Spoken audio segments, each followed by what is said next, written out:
If you use Postman, then carry on watching because I'm going to showcase 5 lesser known features that you can make use of that's going to make you way more productive. So if that sounds good to you, smash subscribe.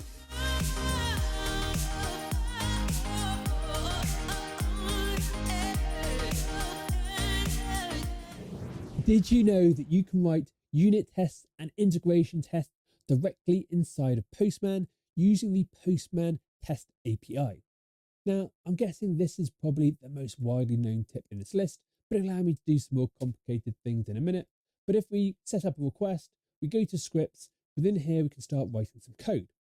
Now, in order to get going with the Postman API, we do PM, Postman, then we use test, and then within it, we give it a name, and then we define all of our assertions. And again, we can use the Postman helper here. Now, just in terms about the data we can make assertions about, we can pretty much test against any scenario that you can imagine. And the documentation over at Postman goes into great lengths about what we can do. However, let's have a look at a few examples. Okay, so my first test here is going to use the PM response to JSON. We're then using PM expect, and we're going to test that the returned JSON object has an ID called ID. Now, the second thing that we can test is on the request status. So we can test for a 200, 404, etc., etc. Underneath here, you can see that I'm testing for performance. So using the PM.response response time and using the expect to be below, we can actually make sure something works in a given time frame. Underneath here, I'm just testing that the response returns JSON.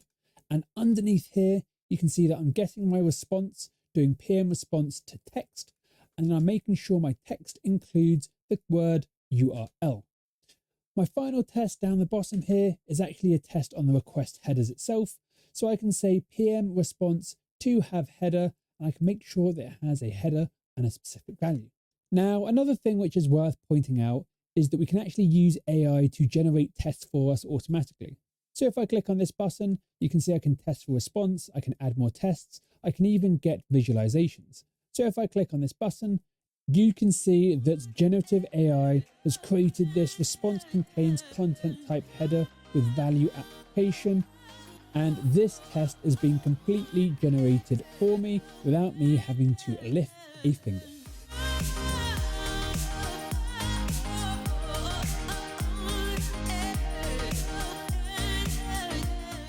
Did you know that you can use the excellent library named Faker directly inside of Postman whenever you're setting up a request or writing a test? Now, just in case you haven't come across Faker, it's an amazing library which will allow you to generate dummy data. And if I go to Browse API, you can see there's maybe 150 different types of data that it supports.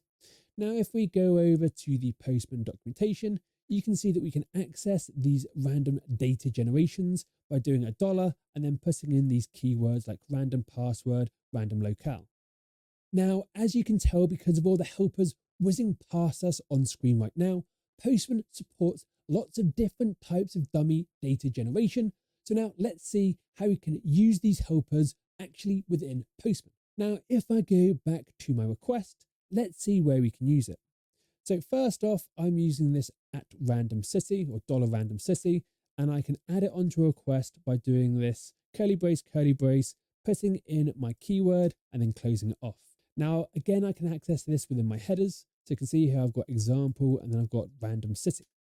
So if I send my request now, if I look within my console, you can see the request being made has now got this random city name. If I look in my headers here, you can see the example, which is this header. Again, we've got a different random name. And then finally, we can also generate dummy data within our scripts.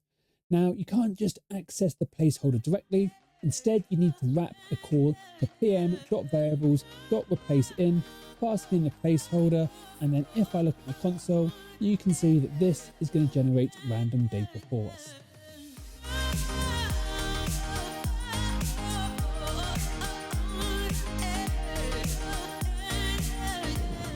My next tip is helpful for 2 areas. Now, first, whenever you're trying to call a third-party API, if you don't have any documentation, sometimes it can be a little annoying to understand what's going on. Secondly, when you're trying to write an API, we all know we should document everything. However, writing documentation can be tedious, and this is where the auto documentation feature can help with both needs.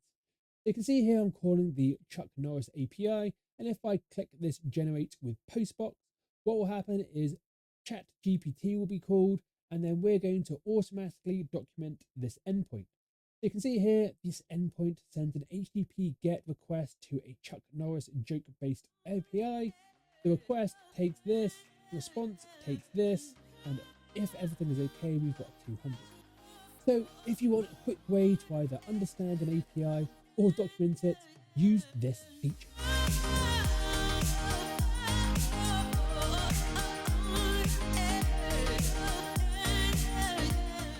My next tip is going to allow you to streamline your workflows, and we're going to do this by applying bulk changes to your requests.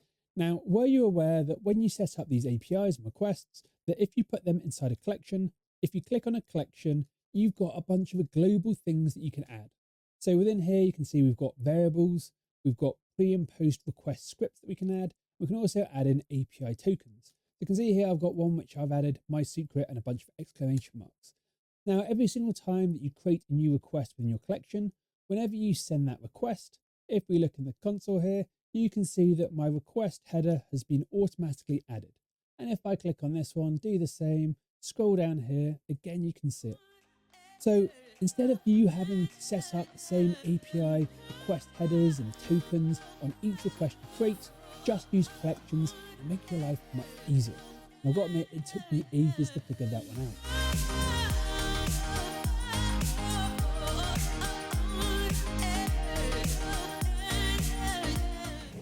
The last tip can come in really handy if you need to render some sort of data on a page.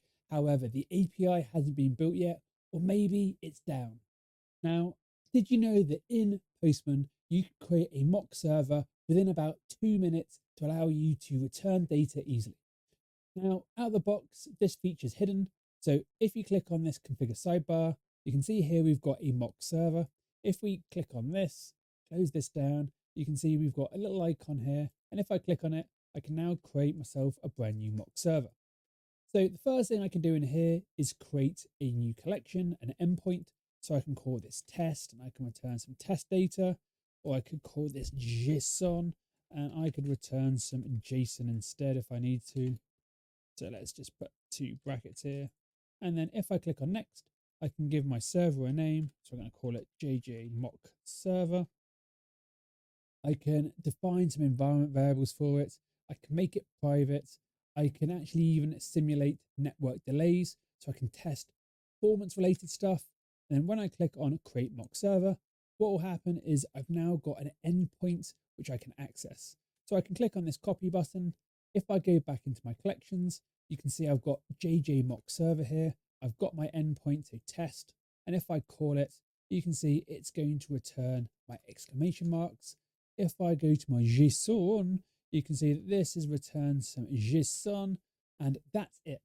So that covered my 5 tips, and let me know in the comments below if you knew about them, or if you'd like me to record another video containing another 5 tips. Now, before we leave, do not forget to very gently tap on the like button, but absolutely smash on the subscribe button if you haven't already. I do a video every single Sunday aimed at making you a better developer. They're all free. Don't be a numbnuts. Smash subscribe now. Now, if you did enjoy this video and you want to learn the best API client to use in Visual Studio Code, then on the screen is another epic video I created.